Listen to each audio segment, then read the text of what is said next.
आणि यानंतर सगळ्यात पहिली बातमी आहे थेट नाशिकमधून। नाशिक जिल्ह्यात उद्या मुसळधार पावसाचा इशारा हवामानशास्त्र विभागाने दिलेला आहे। त्यामुळे उद्या अतिवृष्टी होण्याची शक्यता असल्याची माहिती मुख्यमंत्री देवेंद्र फडणवीस यांनी दिलेली आहे। दुपारी 2:30 वाजता नाशिकचे जिल्हाधिकारी आयुष प्रसाद हे पत्रकार परिषद घेणार आहेत, अधिकची माहिती देणार आहेत। तर जिल्ह्यातील शाळांना उद्या सुट्टी जाहीर होण्याची शक्यता वर्तवण्यात येते।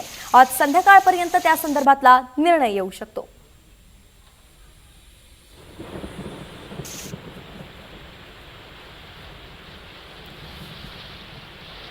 सगळ्यात महत्त्वाचा जो अलर्ट आहे तो उद्याचा अलर्ट नाशिकला आहे। एक अतिशय मोठा लो प्रेशर बेल्ट हा नाशिकमध्ये त्या ठिकाणी तयार होतो आहे। मेजर डिप्रेशन ज्याला म्हणतात ते तयार होत आहे।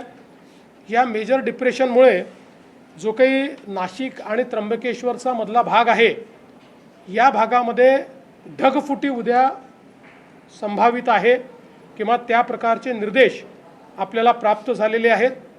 ही ढगफुटी देखील मेजर ढगफुटी असू शकते। जवळपास 300 mm पाऊस या ढगफुटीमुळे या सगळ्या भागामध्ये होऊ शकतो। नाशिकच्या बऱ्याच मोठ्या भागामध्ये तो होऊ शकतो।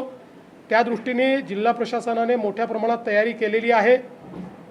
शाळांना सुट्टी देणं असेल किंवा जिथे पाणी साचू शकतं अशा भागात काम करणं असेल, नाशिक शहर असेल किंवा नाशिक जिल्हा असेल, जो ग्रामीणचा भाग आहे तो भाग असेल, या ठिकाणी वेगवेगळ्या प्रकारे अशा प्रकारच्या क्लाउड ब्रस्टमुळे जी परिस्थिती येऊ शकते त्याचं अँटिसिपेशन करून बऱ्याचशा उपाययोजना त्या ठिकाणी करण्यात आलेल्या आहेत।